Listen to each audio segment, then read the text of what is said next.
मेरी तरफ से जगत के सब जीवों की तरफ से दोनों मुनिराजों के चरणों में नमोस्तु। महाराज श्री, जब जीभ पर चोट लगती है तो वो जल्दी ठीक हो जाती है, लेकिन जब जीभ से चोट लगती है तो जल्दी ठीक नहीं हो पाती, तो इसका क्या उपाय होना चाहिए? जीभ को चोट लगती है ठीक हो जाती है, जीभ की चोट जल्दी ठीक नहीं होती। कहते हैं शस्त्र के घाव से गहरा घातक शब्द का घाव। इस बात को अपने हृदय में अंकित रखना चाहिए और अपनी ज़बान को फिसलने से बचाना चाहिए। हमारे मुख से निकला हुआ एक दुर्वचन, छोटा सा दुर्वचन, सारे उपकारों पर पानी फेर देता है। हर किसी के जीवन का अनुभव होगा, अपने किसी प्रिय परिजन या इष्ट से एक कटु वचन बोला और वो उसको चुभ गई, जीवन भर के संबंध बिगड़ जाते होते हैं कि नहीं? देखिए, मैं आपको बताता हूँ। आप किसी के घर मेहमान हुए, सामने वाले ने आपकी खूब अच्छी खातिरदारी की, आत्मीय स्वागत किया और आप भी उसके व्यवहार से अभिभूत हो गए और आप उसकी प्रशंसा करना शुरू कर दिए।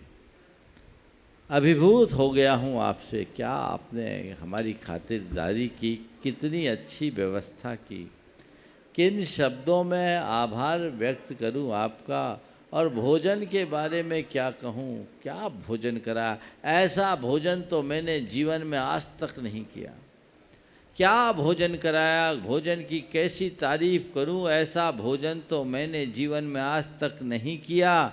तो उल्टा सामने वाले ने कह दिया, तू क्या, तेरा बाप भी नहीं किया होगा। अब क्या हो गया? आप बोलो, आग लगेगी कि नहीं? बोलो, लग गई। तो बस ऐसा आग लगाने वाले शब्दों को मत करो, बाग बाग करने वाले शब्दों का उच्चारण करो। मन संयम में होना चाहिए।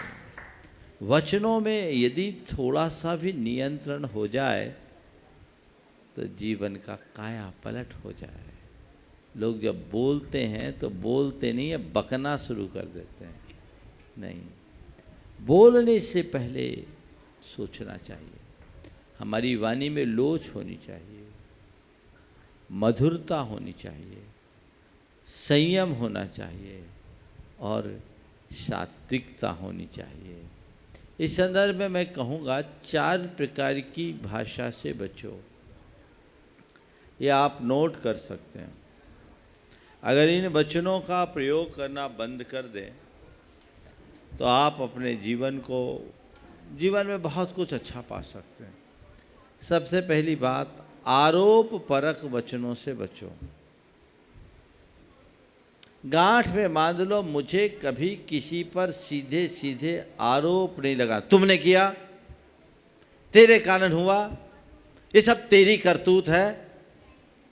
हो गया, ये सब क्या है? आरोप।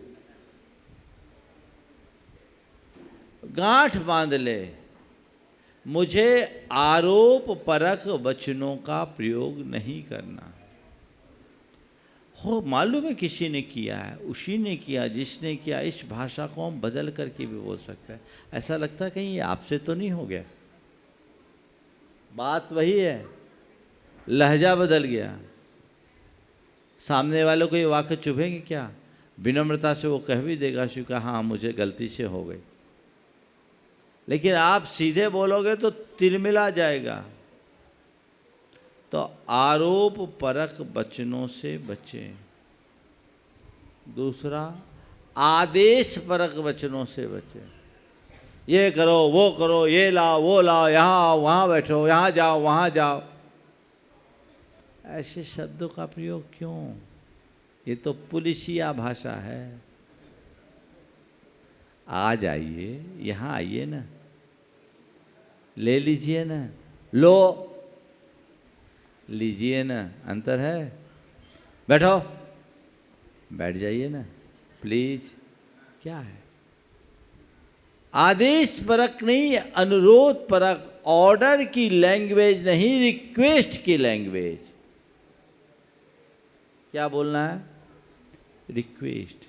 मेरे वचनों में अनुरोध दिखना चाहिए, आदेश नहीं।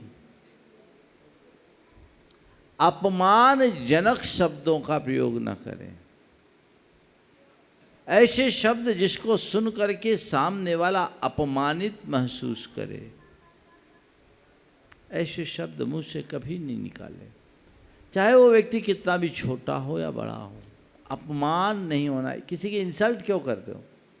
पर कुछ लोग हैं जो सामने वाले का पानी उतार देते। तेरी औकात क्या है?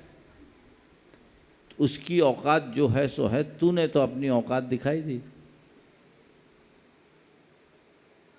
अपमानजनक वचनों से बचिए।